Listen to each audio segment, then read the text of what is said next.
The blood on Grace Keller's hands was still wet when she walked out of that Denver boarding house for the last time, and she knew there was no redemption in looking over her shoulder at what she had survived. The spring of 1876 carried with it a promise of renewal, but for Grace, it whispered only of escape from the nightmare that had been her marriage to Harold Keller, a man whose fists spoke louder than any wedding vow. She had defended herself when he came at her with the whiskey bottle raised high, and the constable had ruled it justifiable, but the eyes of Denver society had already judged her guilty of something far worse than self-preservation. A woman who killed her husband, even in defense of her own life, was a woman marked.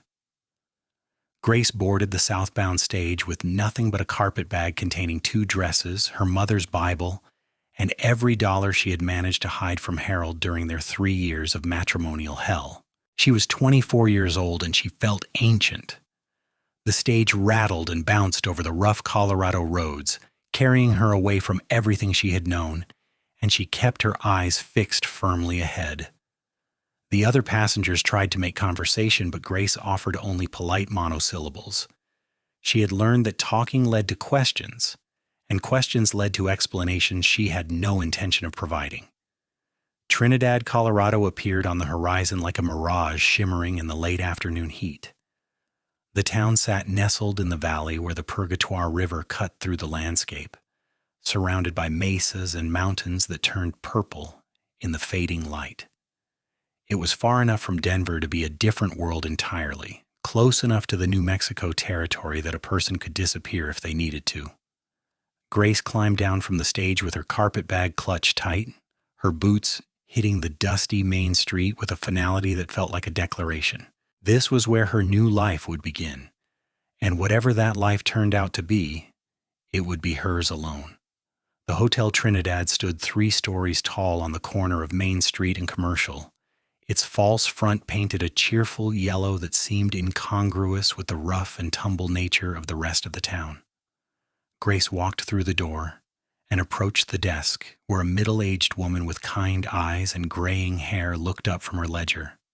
"I need a room," Grace said simply, "and I need a job." The woman studied her for a long moment, and Grace forced herself not to look away.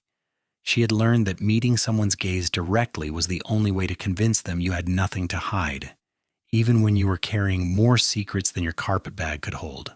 "Name?" the woman asked. "Grace Keller?" There was no point in lying about her name.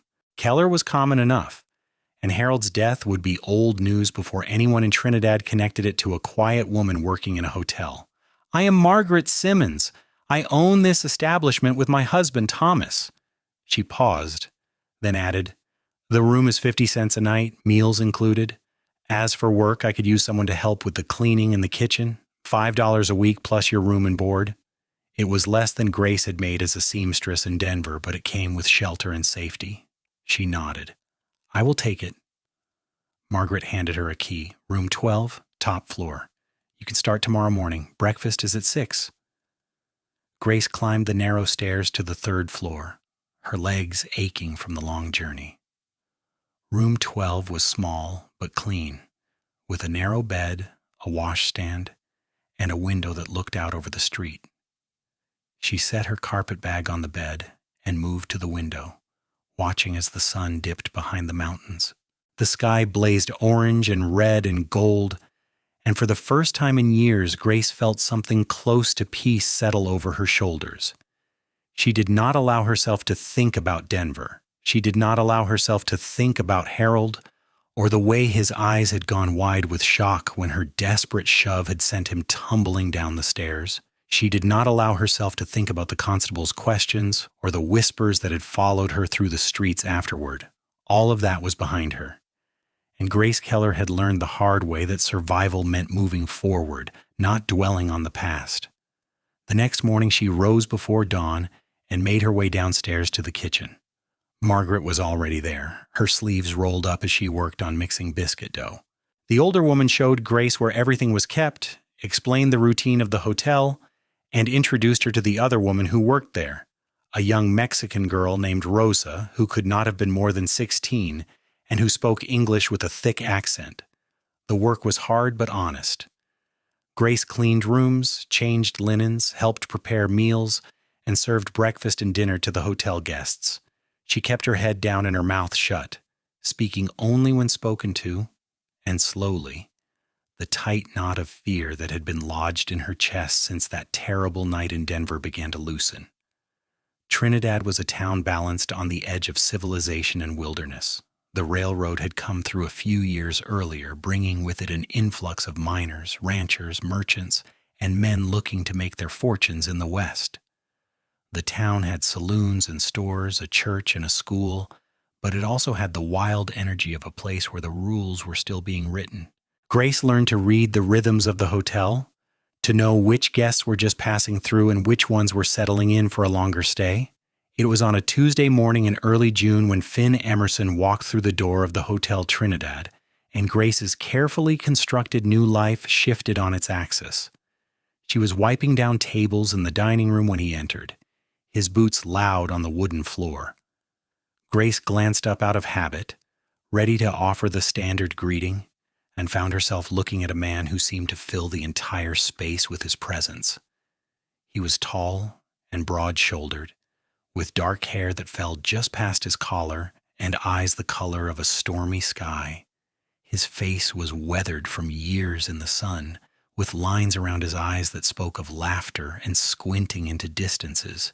He wore the clothes of a working cowboy, denim pants and a faded blue shirt, a leather vest, and a wide-brimmed hat he pulled off as he stepped inside. "Morning," he said, and his voice was deep and rough like gravel in a creek bed. "I'm looking for a room for a few days." Grace realized she was staring and quickly looked away, focusing on the table in front of her. "The front desk is through there," she said, gesturing toward the lobby. "Thank you kindly." He nodded to her and moved past, and Grace found her hands were trembling slightly as she wrung out her cloth. She told herself it was simply surprise at being caught off guard. She told herself it meant nothing. But when she carried plates into the dining room that evening and saw him sitting at one of the corner tables, she felt that strange flutter in her chest again. Finn Emerson became a fixture at the Hotel Trinidad over the following days. Grace learned from Margaret that he was a ranch foreman for one of the big spreads north of town, in Trinidad on business for his employer. He took his meals at the hotel, always polite, always tipping his hat to the women who served him. Grace found herself acutely aware of his presence, though she could not have said why. Perhaps it was the way he treated everyone with the same courteous respect, from Margaret to Rosa to the other guests. Perhaps it was the way his eyes crinkled when he smiled. Perhaps it was simply that he seemed solid and steady in a world that had proven itself to be anything but. On Thursday evening, as Grace was clearing his dinner plates, Finn looked up at her and said, "I have been coming here for 3 days now, and I do not believe I have heard your name." Grace hesitated, the plates balanced in her hands. Every instinct told her to deflect, to keep her distance, to protect the fragile peace she had built.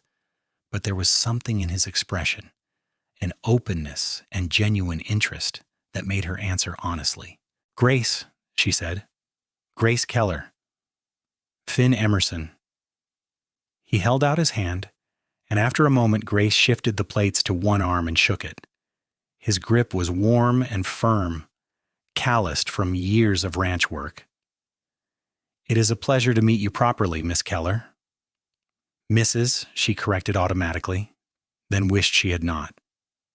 She did not wear her wedding ring anymore, had sold it in Denver to pay for the stage ticket, but the title was still a habit. Something flickered across Finn's face, too quick to read. "My apologies, Mrs. Keller. Is your husband here in Trinidad with you?" "No." Grace pulled her hand back and gripped the plates tighter. "He is dead." The words came out flat and final, and she saw Finn's expression shift to one of sympathy. "I am sorry for your loss." Grace nodded shortly and turned away before he could say anything else. She did not want his sympathy or his questions. She wanted only to be left alone to build her new life in peace. But Finn Emerson, she was beginning to realize, was not a man who gave up easily. Over the next several days, he continued to engage her in small conversations, nothing invasive, Nothing that crossed the boundaries of propriety, just friendly exchanges about the weather or the town or the quality of Margaret's cooking. Grace found herself responding despite her better judgment, drawn in by his easy manner and the way he never pushed when she gave short answers. On Saturday morning, Grace was carrying linens upstairs when she heard raised voices coming from the second floor. She rounded the corner to find two men arguing in the hallway, one of them clearly drunk despite the early hour. The drunk man was swaying on his feet, his face red and angry, while the other man, a traveling salesman Grace recognized from breakfast, was backing away with his hands raised. "I told you I do not have your money," the salesman was saying. "You have me confused with someone else." "You calling me a liar?" The drunk man's hand dropped to the gun at his hip, and Grace's blood ran cold. She should have turned around. She should have gone to find Thomas or called for help, but the sight of that hand on the gun, the threat of violence hanging in the air like smoke, transported her instantly back to that boarding house in Denver, to Harold's rage and the certainty that this time he was going to kill her. Grace dropped the linens and stepped forward. "Excuse me," she said, her voice sharp and commanding in a way that surprised even her. "This is a respectable establishment, and we do not tolerate this kind of behavior. If you have a grievance, you can take it outside, or I will fetch the marshal." The drunk man swung his gaze to her, his eyes unfocused. "This does not concern you, woman." "It concerns me when you disturb the peace of this hotel." Grace stood her ground, her heart pounding so hard she could hear it in her ears. "Now you can leave on your own, or you can leave with help, but you are leaving." The man took a step toward her, his hand still on his gun, and Grace knew she had made a terrible mistake. She had let her instincts override her common sense, and now she was going to pay for it. But before the drunk man could take another step, a figure appeared at the top of the stairs. Finn Emerson moved with a speed that seemed impossible for a man his size, positioning himself between Grace and the drunk man in a heartbeat. "I think you heard the lady," Finn said, his voice calm but carrying an edge of steel. "Time for you to go." The drunk man looked at Finn, taking in the height and breadth of him, the capable hands, the steady gaze. Whatever he saw there convinced him that this was not a fight worth having. He spat on the floor, a last gesture of defiance, and stumbled toward the stairs. Finn watched him go, not moving until the man had disappeared down the staircase and out the front door. Then he turned to Grace, his expression a mixture of concern and something that might have been admiration. "That was either very brave or very foolish," he said. Grace's hands were shaking again, the adrenaline that had carried her through the confrontation now leaving her weak and unsteady. "I could not just stand by." "I understand that impulse." Finn studied her face. "But a man with a gun and whiskey in him is not a man who listens to reason. You could have been hurt." "I have been hurt before." The words slipped out before Grace could stop them, and she saw understanding dawn in Finn's eyes. "I survived then, and I would survive now." Finn was quiet for a moment, then he bent and picked up the linens Grace had dropped. He handed them to her, his fingers brushing hers for just an instant. "You should not have to just survive, Mrs. Keller. You should be able to live." The simple statement hit Grace like a physical blow. She took the linens with hands that were still trembling and turned away before he could see the tears that had suddenly sprung to her eyes. "Thank you for your help, Mr. Emerson." She hurried down the hallway to continue her work, but she could feel his gaze on her back, thoughtful and intent. That evening, Margaret pulled Grace aside in the kitchen. "Finn Emerson asked me about you," she said, without preamble. Grace's stomach dropped. "What did he want to know?" "Where you came from, whether you had family, whether you were staying in Trinidad." Margaret's expression was gentle. "I told him that was your business to share if you wanted to, not mine. But Grace, that man is interested in you, and from what I have seen, he is a good man. I am not looking for a man." Grace kept her eyes on the potatoes she was peeling. "Good or otherwise. I did not say you were. I am just saying that sometimes the things we are not looking for are the things we need most." Margaret patted her shoulder. "And that sometimes it is all right to let someone care." Grace wanted to argue, wanted to explain that she had already tried letting someone care, and it had nearly killed her, but she bit her tongue. Margaret meant well, and there was no point in dredging up a past Grace was determined to leave buried.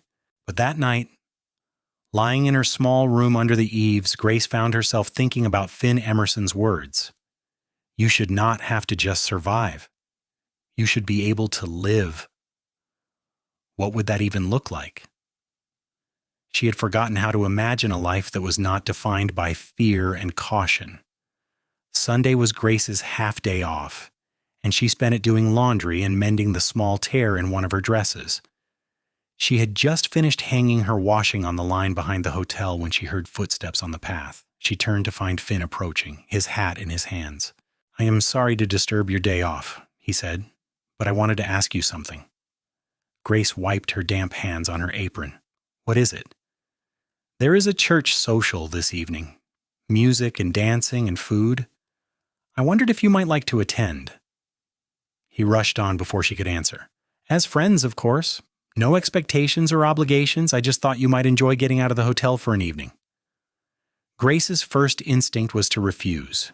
She had been keeping herself separate from the social life of Trinidad deliberately, not wanting to form connections that might lead to questions.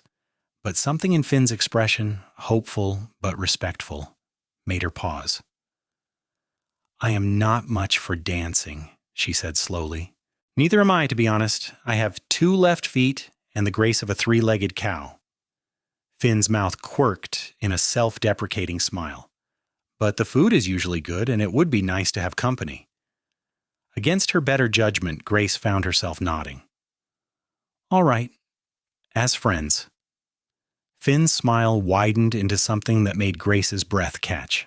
"As friends," he agreed. "I will come by at 6 if that suits you."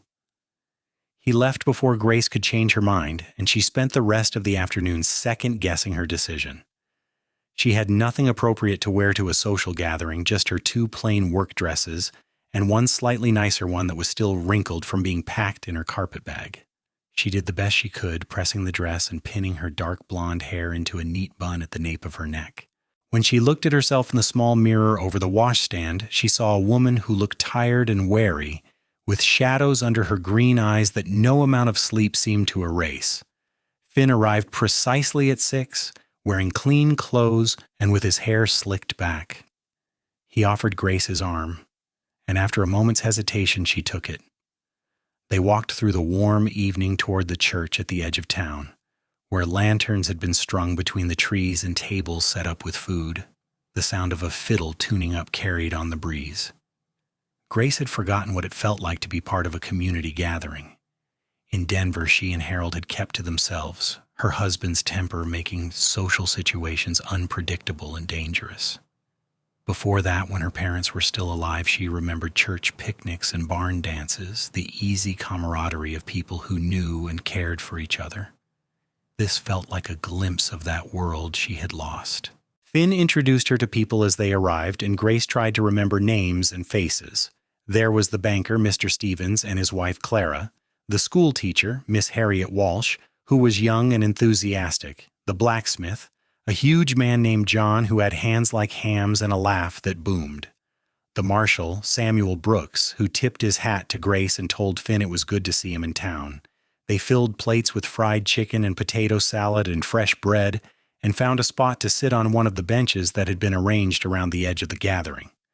The fiddle player had been joined by a man with a guitar, and couples were beginning to form up for dancing.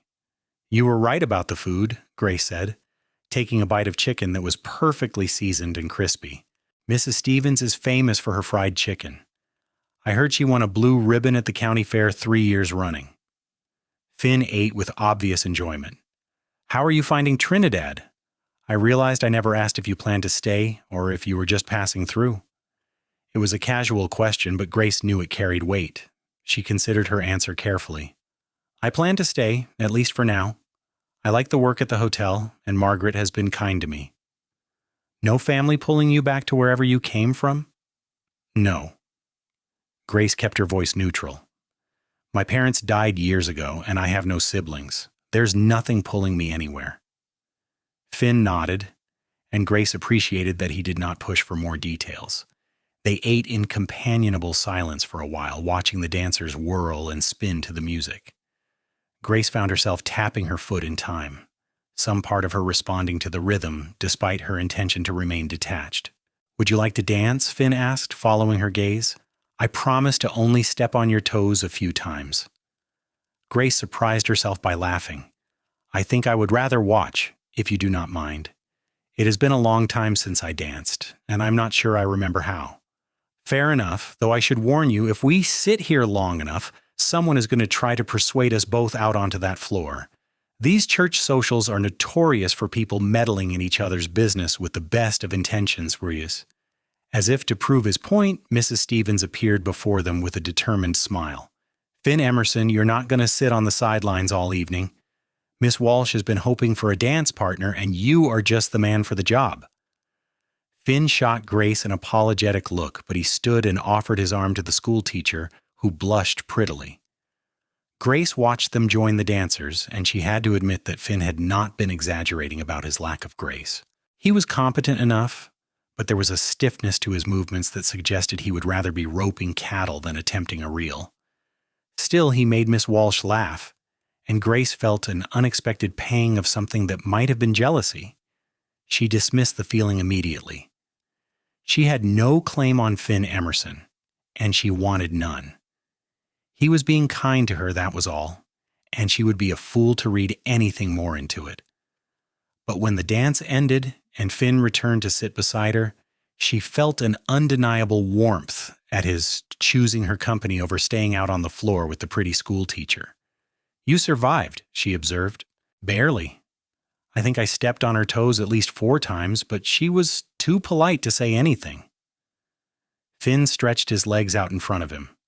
"I meant what I said earlier. I am much better with horses than people." "I find that hard to believe.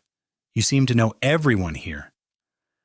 "Knowing people is not the same as being comfortable in a crowd. I grew up on a ranch, miles from the nearest town.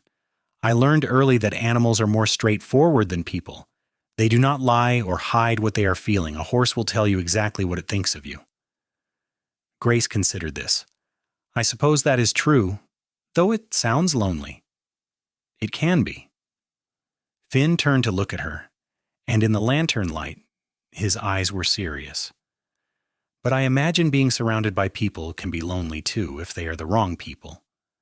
It was too close to the truth of Grace's experience, too insightful for someone who barely knew her.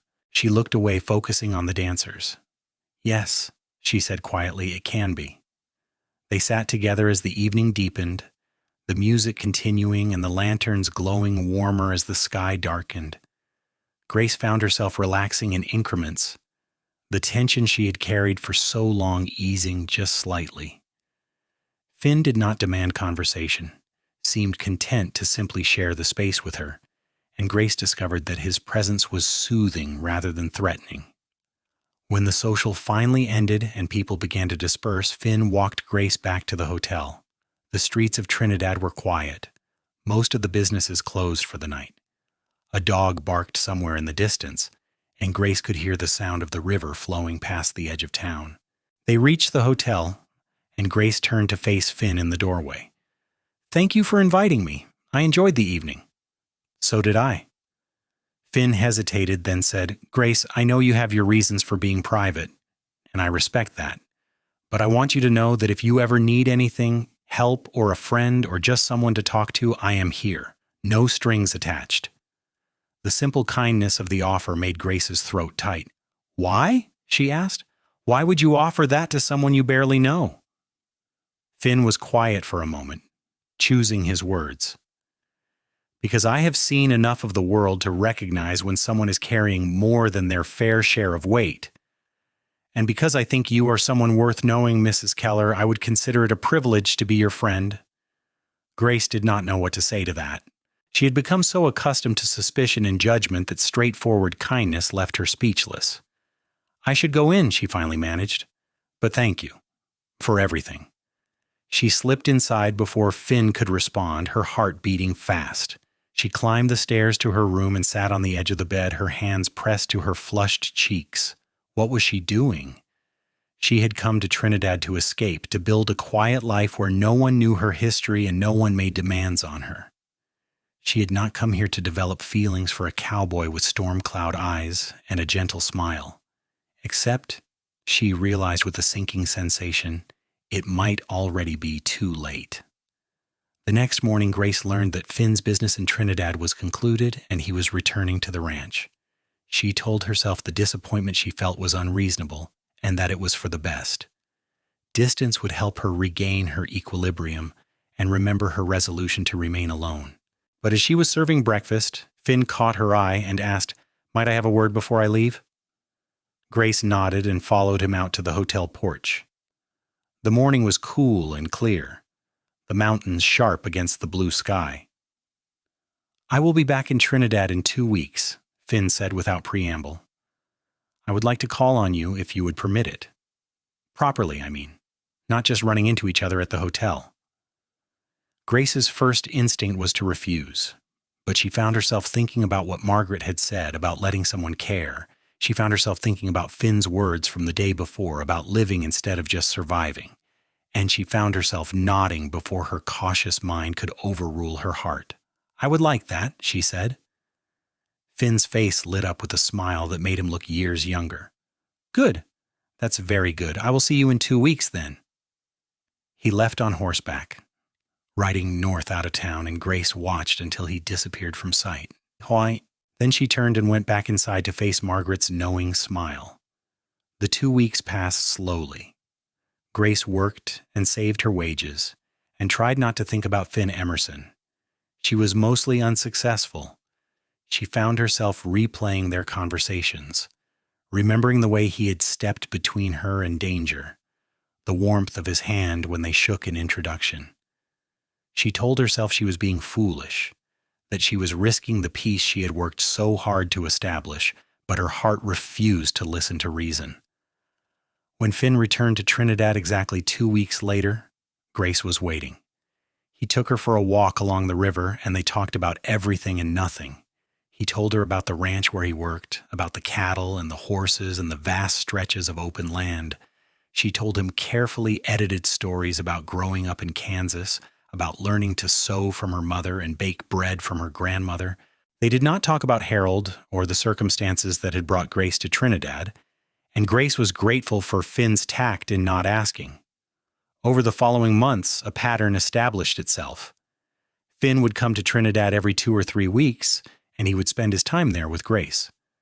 They walked and talked, attended church socials and town gatherings, and slowly, Grace felt the walls she had built around herself beginning to crack. Finn never pushed for more than she was willing to give. He never asked invasive questions or made demands on her time or emotions. He simply offered his steady presence and his genuine interest in who she was, not who she had been. And gradually, Grace found herself falling in love with him, despite all her resolutions to the contrary. It was in late August when Grace realized she needed to tell Finn the truth about her past. They were sitting by the river on a Sunday afternoon watching the water flow past, and Grace knew that she could not continue building a relationship on partial truths and omissions. If Finn was going to be part of her life, he deserved to know what he was getting involved with. "Finn," she said, interrupting his story about a particularly stubborn horse, "there is something I need to tell you about my husband." Finn turned to look at her, his expression attentive but not demanding. "All right." Grace took a deep breath and forced herself to meet his eyes. Harold Keller was a violent man. He drank, and when he drank, he became dangerous. Our marriage was 3 years of fear and pain and trying to stay alive. She paused, steadying her voice. "In March, he came at me with a bottle. He was going to kill me. I could see it in his eyes. So I defended myself. I pushed him, and he fell down the stairs and broke his neck. The constable ruled it an accident, self-defense, but Denver society had already made up its mind about me, so I left. I came here to start over, to build a life where no one knew me as the woman who killed her husband." The silence that followed felt like it lasted forever. Grace waited for Finn to stand up and walk away, to tell her that he wanted nothing to do with a woman with her history. Instead, he reached out and took her hand, lacing his fingers through hers. "Thank you for telling me," he said quietly. "I know that could not have been easy." Grace stared at their joined hands. "You are not angry? Or disgusted?" "Why would I be angry? You survived an impossible situation. You protected yourself from a man who was supposed to protect you." Finn's grip tightened slightly. "If anything, I am angry that you had to go through that alone, and I am grateful that you trusted me enough to share it." Tears slipped down Grace's cheeks before she could stop them. "I was so afraid you would think less of me, that you would see me differently." "I do see you differently." Finn used his free hand to gently wipe away her tears. "I see you as even braver than I already thought you were. Grace, your past does not define you. Who you are now, the life you are building, that is what matters to me." Grace turned her hand in his so they were palm to palm, and she held on tight. "I do not know how to do this, how to let someone in, how to trust that it will not all fall apart again." "Neither do I," Finn admitted. "I have spent most of my life alone by choice. I never expected to meet someone who would make me want to change that, but here we are, and I am willing to figure it out if you are." "I am afraid," Grace whispered.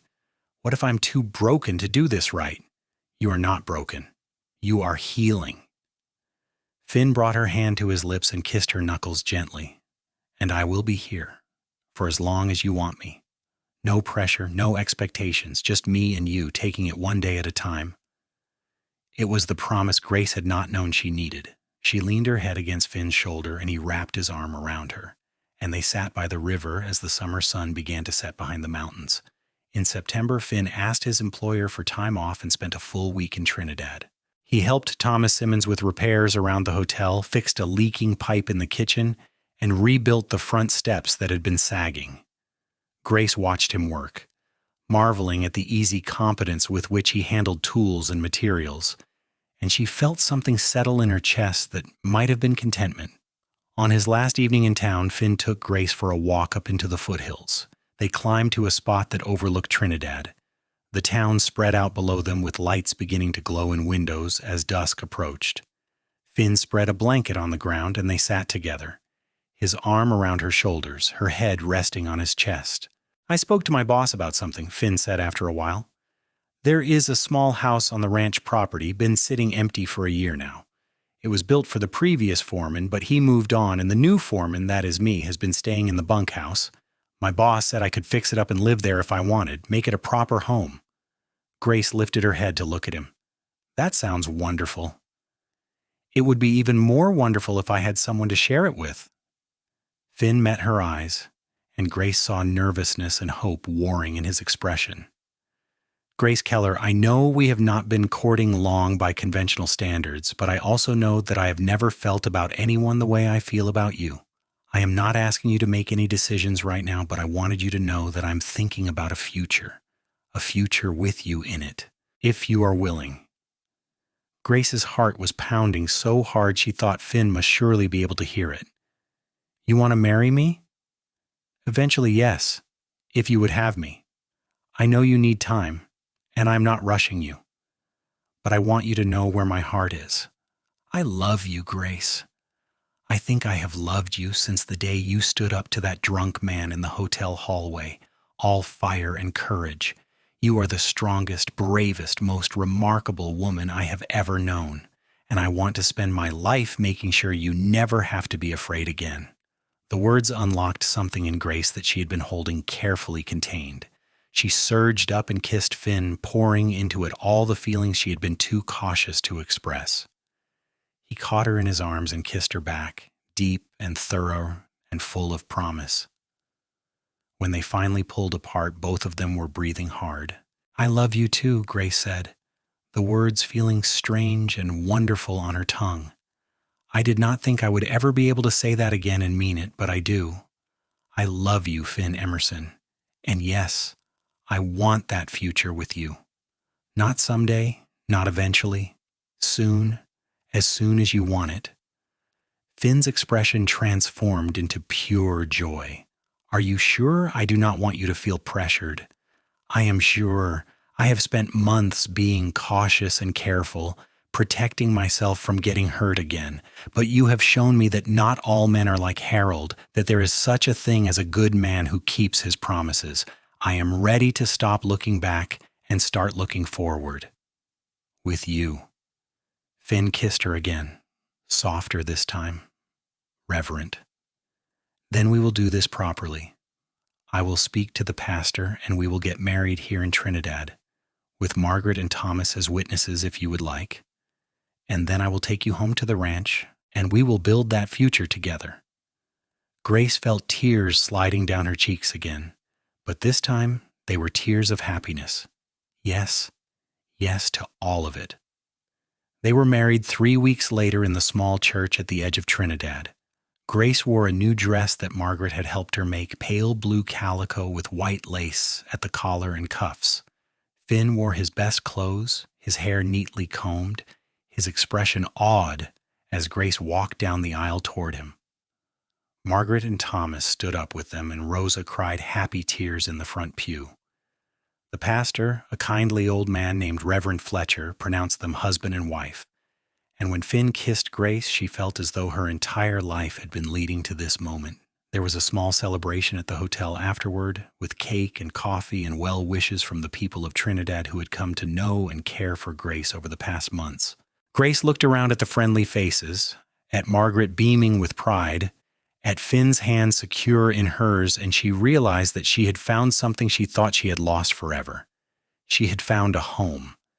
Finn took Grace to the ranch the next day. They rode in a wagon loaded with her few possessions and supplies for setting up their household.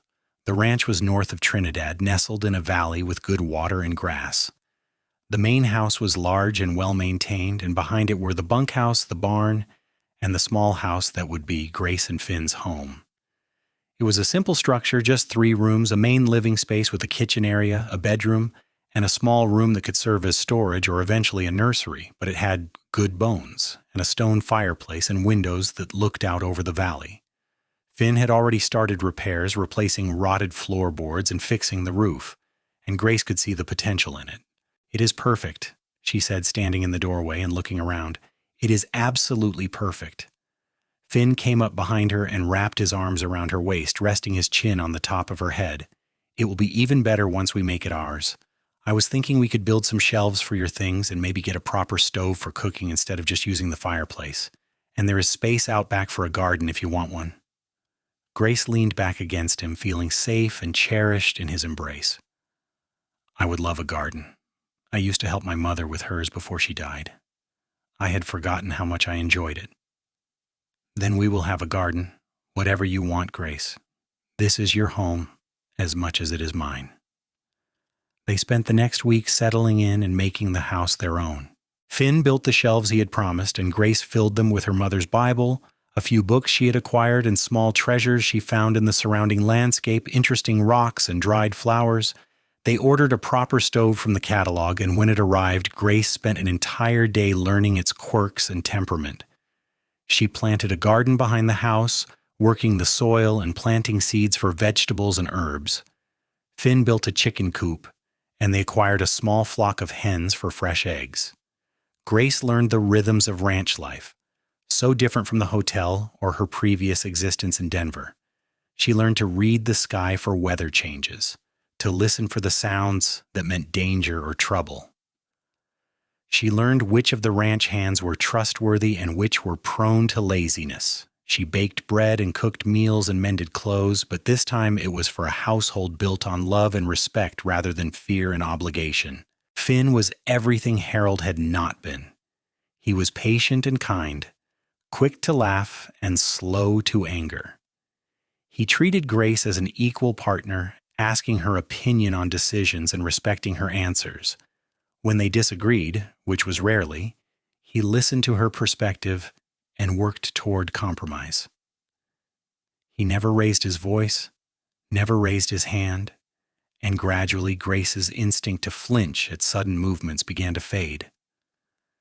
Their physical relationship was a revelation to Grace. Harold had treated intimacy as something he was entitled to, something to be taken without regard for her comfort or consent. Finn approached it entirely differently, with tenderness and patience, and a clear desire for Grace's pleasure as much as his own. The first time they made love as husband and wife, Grace had been nervous, old fears threatening to surface. But Finn had been so gentle, so attentive to her signals and responses that fear had given way to trust and then to passion. Grace discovered that her body was capable of joy as well as pain, and that intimacy could be a source of connection rather than dread. Winter came to the Colorado high country with a vengeance, bringing snow and bitter cold. Grace and Finn huddled together in their little house, the fire crackling in the hearth, and Grace marveled at how safe she felt. The storms that raged outside could not touch her here, cocooned in warmth and love. Finn taught her to play cards during the long evenings, and they talked and laughed and planned for the spring. In January, Grace realized she was pregnant. She had missed her monthly courses twice, and her body felt different in subtle ways. She told Finn on a Sunday morning, nervous about his reaction despite knowing that he would be pleased. "I think I am with child," she said, as they were sitting at the table drinking coffee. "I am not completely certain, but I think so." Finn set down his cup very carefully, his eyes searching her face.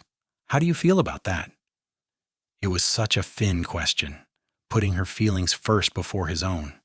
Grace smiled. "I feel happy and terrified, but mostly happy." Finn came around the table and knelt beside her chair, taking her hands. "I am happy too, and honored. And I promise you, Grace, I will be the best father I know how to be. Our child will grow up knowing they are loved and safe and wanted." Grace cupped his face in her hands. "I know. That is why I'm not more terrified than I am, because I trust you completely." The pregnancy progressed smoothly through the winter and into spring.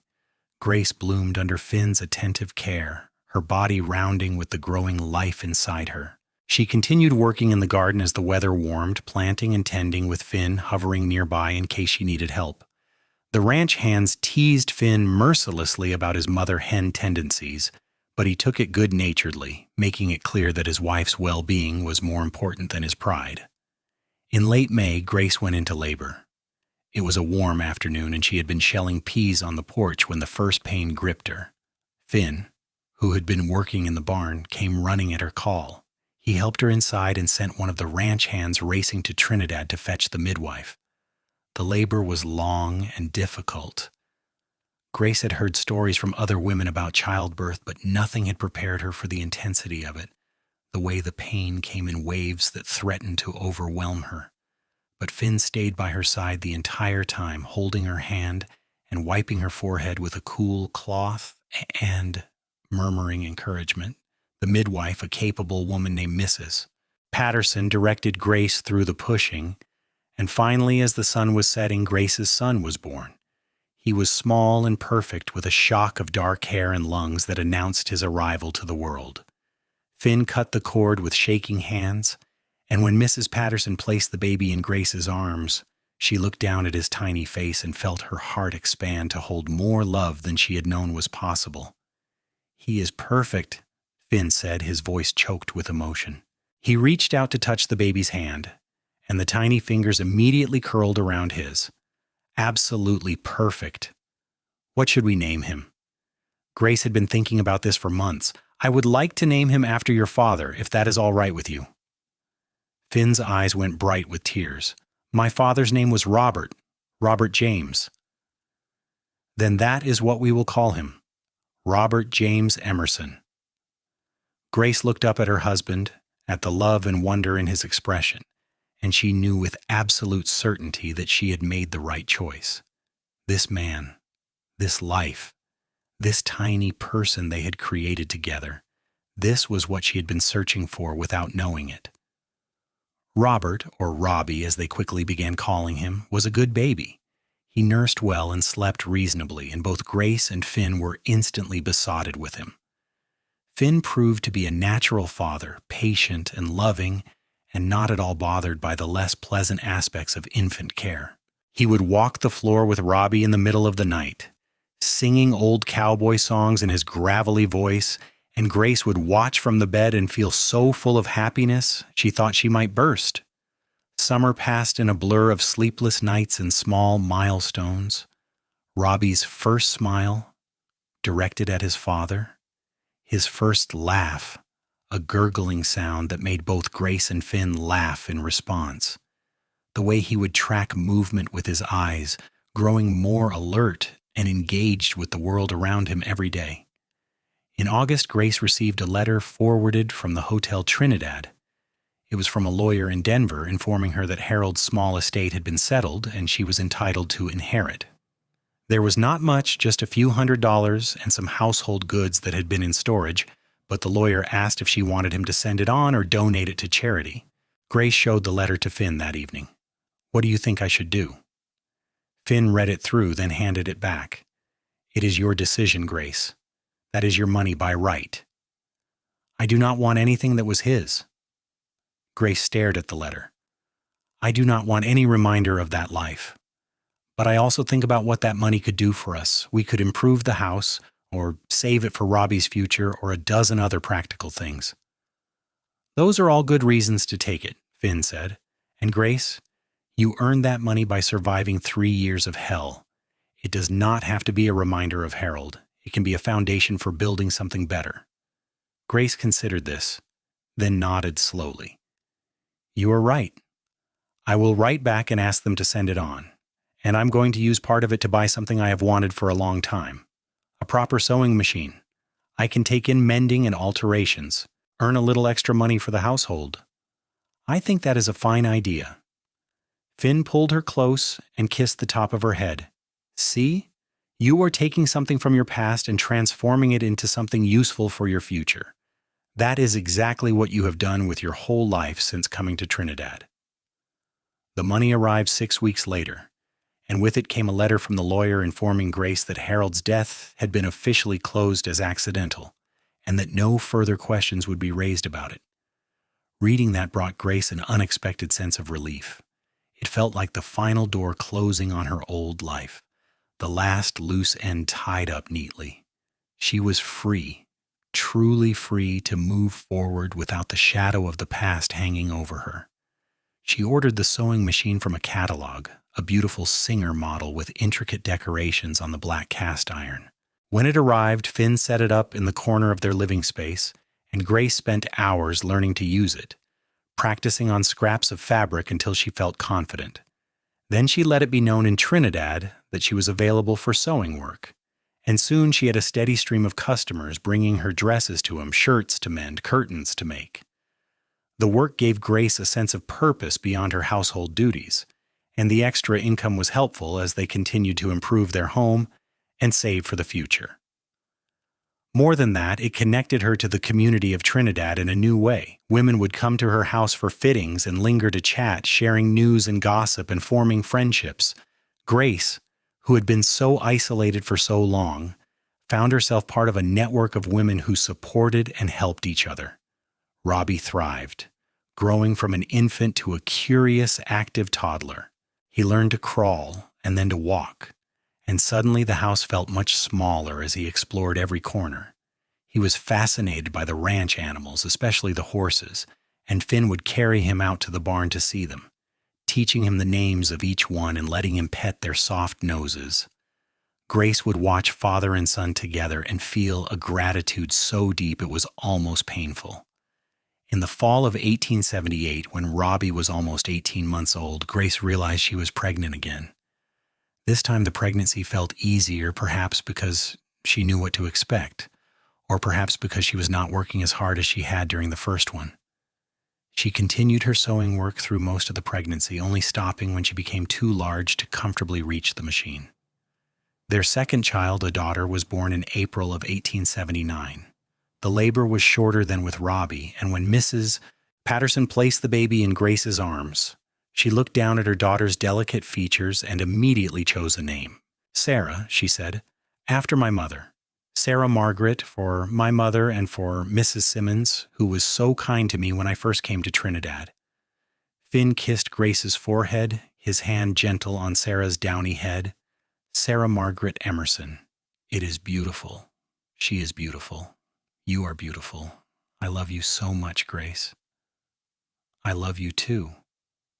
Grace leaned into Finn's embrace. Sarah nestled between them and Robbie, climbing onto the bed to meet his new sister. I love all of you. I never thought I could have this, a family built on love instead of fear. You gave me that, Finn. You gave me everything.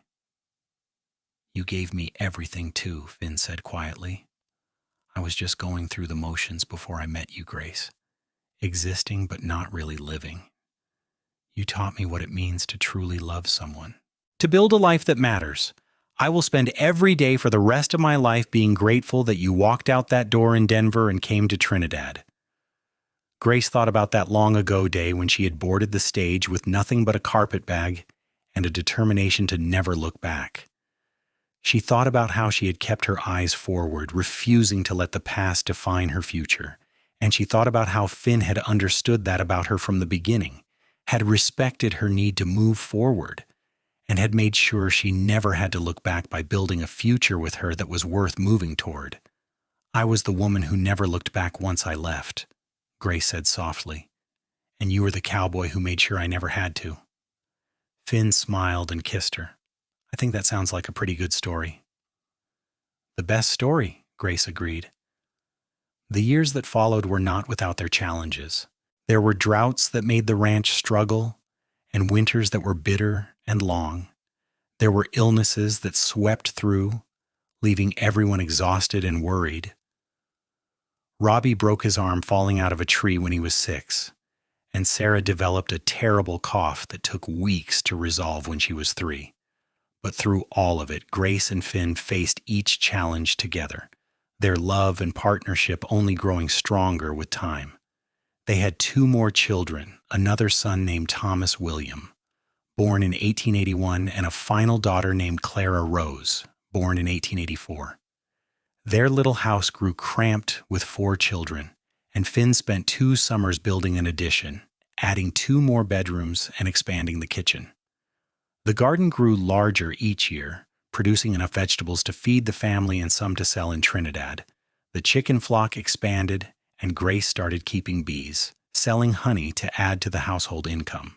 Robbie grew into a thoughtful, serious boy who loved the ranch and the animals. Sarah was bright and curious, always asking questions and wanting to learn new things. Thomas was adventurous and fearless, keeping Grace's heart in her throat with his exploits. Clara was the baby, sweet and affectionate, trailing after her older siblings and demanding their attention. Grace's sewing business continued to thrive. She had gained a reputation for quality work and fair prices, and women came from miles around to commission dresses and alterations. She taught Sarah to sew when the girl was old enough, passing on the skills her own mother had taught her. It felt like a thread connecting generations, a legacy of practical knowledge and creativity. Finn became the ranch manager when his previous boss retired, and he proved to be skilled and fair in the role. The ranch prospered under his leadership, and he earned the respect of the hands who worked for him. He was known for treating everyone justly, for paying fair wages, and for not tolerating laziness or cruelty. Men wanted to work for Finn Emerson, and several hands who came for a season stayed for years. In 1885, Margaret Simmons passed away after a brief illness. Grace attended the funeral in Trinidad, holding Finn's hand and crying for the woman who had given her a chance when she needed it most. She thought about how Margaret had seen something in her that day Grace had walked into the Hotel Trinidad, desperate and determined. She thought about how Margaret's kindness had been the beginning of everything good in Grace's current life. After the funeral, Grace and Finn visited Margaret's grave regularly, bringing flowers from Grace's garden. Grace would tell Margaret about the children, about the life she had built, and she liked to think that Margaret would have been pleased to see how well things had turned out. The town of Trinidad continued to grow and change. The railroad brought more people and more opportunities. New businesses opened, and the rough edges of frontier life began to smooth into something more settled and civilized. Grace watched it all with interest, grateful to be part of a community rather than isolated from it as she had been in Denver. In 1890, when Robbie was 15 and starting to think about his future, he came to Grace and Finn with a request. "I want to stay on the ranch, however," he said. "I want to learn the business from you, Papa. and eventually take it over, if you will have me." Finn's pride was evident in his expression. "Son, I would be honored. There's nothing I want more than to pass this legacy on to you." Grace watched her husband and son shake hands, sealing the agreement, and she felt a deep satisfaction. This was what she and Finn had built together, not just a home or a family, but a legacy that would continue beyond them. Their children would grow up knowing they were loved and valued, would never know the fear and pain that had defined Grace's early life. That was the greatest gift she could have given them. Sarah announced at 16 that she wanted to become a teacher. She had always loved learning, and Miss Walsh, who still taught at the Trinidad school, had encouraged her interest. Grace and Finn arranged for her to attend a teaching college in Denver. And though Grace felt anxious about her daughter returning to the city that held so many bad memories, she trusted that Sarah's experience would be entirely different from her own. Thomas, at 9, declared that he wanted to be a cowboy and ride the range, and everyone laughed because he already was one in all but name. He could ride better than most of the ranch hands and had no fear of hard work or difficult conditions. Clara, at 6, was still too young to know what she wanted, but she loved helping Grace in the garden and with the bees, and Grace thought she might follow in her mother's footsteps. In 1892, Grace and Finn celebrated their 15th wedding anniversary. The children organized a surprise party, inviting friends from the ranch and Trinidad. Grace looked around at the gathered crowd, at the children she had raised and the husband she loved and the community that had embraced her. And she marveled at how far she had come from that frightened woman who had stepped off the stage in Trinidad 16 years earlier. Later that evening, after the guests had gone home and the children were in bed, Grace and Finn sat together on the porch of their now much larger house. The summer night was warm and clear, stars blazing overhead in the vast Colorado sky. "Do you ever think about Denver?" Finn asked, his arm around Grace's shoulders. "About what your life was like before?" Grace considered the question. "Sometimes, but not often, and not with pain anymore. That was a different person, a different life. I am grateful for everything that happened because it brought me here, to you and this life we have built, but I do not dwell on it." "You never looked back," Finn said, echoing the words from years earlier. "Not once." "I never had to." Grace turned to kiss him, the familiarity and warmth of it unchanged after 15 years. "You made sure of that. You gave me a future worth living for, Finn. You gave me love and safety and a home. You gave me everything I thought I had lost the right to hope for." "You gave me just as much," Finn said. "You taught me what it means to truly love someone, to partner with them in building a life. You made me better, Grace. You make me better every single day." They sat together in comfortable silence, watching the stars wheel overhead. Inside the house, their children slept safely in their beds. In the barn, the horses and cattle were settled for the night. The garden Grace had planted and tended for years slept beneath the summer moon, ready to yield its bounty when harvest time came. Everything was as it should be, peaceful and prosperous and full of love. Grace thought about the scared, desperate woman she had been, about the darkness that had threatened to consume her, about the moment when she had decided to leave Denver and never look back. She thought about the gamble of coming to Trinidad, of accepting work at the hotel, of allowing Finn Emerson into her carefully guarded heart. Every choice she had made, every step forward, had led her to this moment. She was 40 years old now, and she felt as though her life was just beginning. The children were growing but still needed her. The sewing business was busier than ever. Finn was as devoted and loving as he had been on their wedding day. There were years ahead of them still, decades perhaps, and Grace intended to embrace every moment. "What are you thinking?" Finn asked, reading her silence accurately. "I am thinking that I am the luckiest woman in the world," Grace said honestly. "I am thinking that sometimes the worst things that happen to us lead to the best things. I am thinking that I would not change a single thing about my life because it all led me to you." Finn pulled her closer, and Grace rested her head on his shoulder. "I love you," he said simply. "I loved you from the moment I saw you standing up to that drunk man in the hotel, all courage and fire.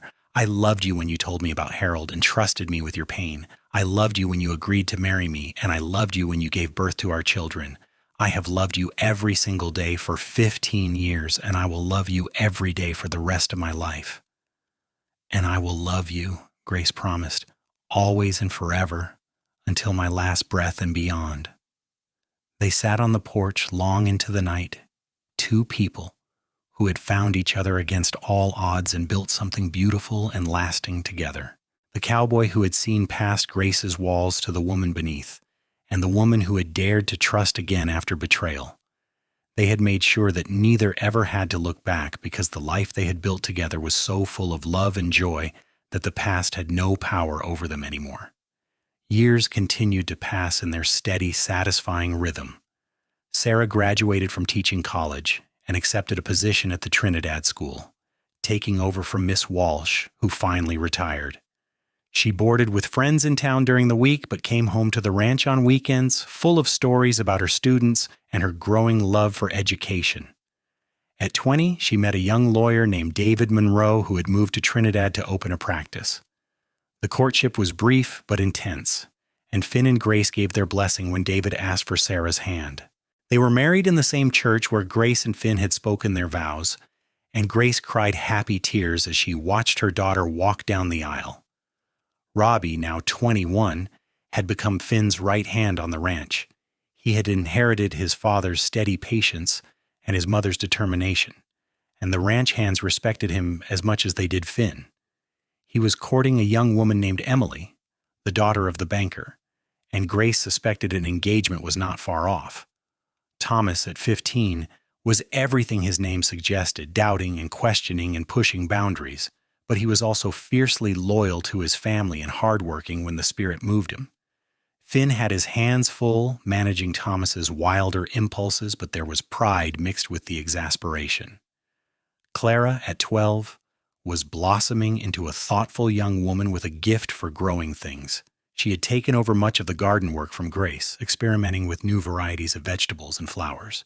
She talked about wanting to study horticulture, and Grace and Finn were already discussing how to make that happen. In 1896, Grace turned 44, and Finn celebrated his 47th birthday. They were no longer young, but neither felt old. Finn's hair had gone mostly gray, and Grace had silver threads running through her blonde, but they were both still strong and healthy. They had weathered the challenges of raising a family and running a business, and their partnership had only deepened with time. One evening in September, as they were preparing for bed, Grace looked at Finn and said, "I want to tell you something I have never told anyone." Finn paused in the act of removing his boots. "All right." Grace sat on the edge of the bed, choosing her words carefully. "When I left Denver, I did not think I would ever be happy again. I thought the best I could hope for was safety and solitude. I thought love was something that happened to other people, not to someone like me who had already failed at marriage once. I thought I would spend the rest of my life alone, and I was resigned to that." "Grace," Finn said gently, "let me finish." Grace held up a hand. "What I'm trying to say is that you did not just give me love or safety or a home. You gave me back myself. The woman I was supposed to be before Harold and fear and survival became my whole world. You saw her when I had forgotten she existed, and you loved her into being again. That is the greatest gift anyone has ever given me, Finn. You made me whole again." Finn crossed to the bed and sat beside her, taking her hands in his. "You did that for yourself, Grace. I just had the privilege of being there to witness it. You are the strongest person I have ever known. You survived the unsurvivable and came out the other side with your capacity for love and joy intact. That was all you. It was both of us. It was," Grace said firmly. "That is what partnership means. We made each other better. We built this life together, and I want you to know that I am grateful for every single day we have had together, even the hard days, even the days when we argued or when money was tight or when the children were sick. All of it, every moment, has been worth it because we faced it together." "I feel exactly the same way." Finn kissed her softly. And we have many more years ahead of us still, many more moments to share, many more memories to make, our grandchildren to spoil, our children's successes to celebrate, our own adventures to have. This is not an ending, Grace. It is just another beginning. Grace leaned into him, wrapped in the safety and warmth of his embrace. Another beginning, she agreed. I like the sound of that. And it was. Sarah and David had their first child, a daughter named Margaret, after the woman who had been so kind to Grace. Robbie married Emily, and they moved into a house on the ranch property that Finn helped them build. Thomas decided to join the cavalry, seeking adventure beyond Trinidad, and though Grace worried, she respected his choice. Clara went to study at an agricultural college, blazing a trail for women in a field dominated by men. Grace and Finn became grandparents 5 times over, each grandchild bringing new joy into their lives. They watched their children build families of their own, passing on the values of love and respect and partnership that Grace and Finn had modeled. The ranch continued to prosper, now being run by Robbie with Finn's guidance. Grace's sewing business slowed as her eyesight weakened with age, but she still took on special projects and taught sewing classes to young women in Trinidad. In 1905, Grace and Finn celebrated their 30th wedding anniversary. Their children and grandchildren gathered at the ranch for a party that lasted 2 days. There was music and dancing and storytelling, and Grace and Finn found themselves at the center of a sprawling, loving family that they had created together. On the evening of the anniversary itself, after the guests had gone to bed and the house had quieted, Grace and Finn walked out to the spot where Finn had first told her he loved her, high in the foothills overlooking Trinidad. They were both moving slower now, Finn with a bad knee and Grace with arthritis in her hands. But they made the climb together, supporting each other as they had always done. They stood looking down at the town, at the lights glowing in the darkness, at the life they had built spread out below them. Grace was 63 now, Finn 66, and they had been together for almost 3 decades. It felt like both forever and no time at all. Do you remember the first time we came up here, Frico? Grace asked, her hand in Finn's. You told me you wanted a future with me. I remember, Finn said. I was terrified you would say no. I was terrified to say yes. Grace laughed softly. I had no idea what I was agreeing to. I just knew that I trusted you and that I wanted to find out what we could build together. And look what we built, Finn gestured at the valley below. 4 children. 5 grandchildren so far with more on the way. A ranch that is thriving. A community that respects and cares for us. A love that has survived everything life has thrown at it. I would say we built something pretty remarkable. Grace Emerson. We did. Grace turned to face her husband, this man who had saved her in every way a person could be saved. His hair was white now, his face deeply lined, but his eyes were still the same stormy gray that had captured her attention so many years ago. I love you, Finn. I have loved you for 30 years, and I will love you for however many years we have left. You were right all those years ago. I should not have had to just survive. I should have been able to live. And you made that possible. You made sure I never had to look back. You made it possible for yourself, Finn said, but he was smiling. I just had the extraordinary good fortune to be the man you chose to share your life with. They stood together as the stars came out overhead, 2 people who had found each other in the wilderness of the American West and had built a love story for the ages. Grace thought about all the women who, like her, had survived violence and trauma and had found the courage to walk away.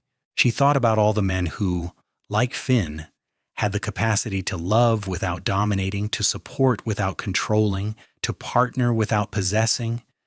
And she thought about how rare and precious it was to find that combination, that perfect meeting of 2 souls who made each other better.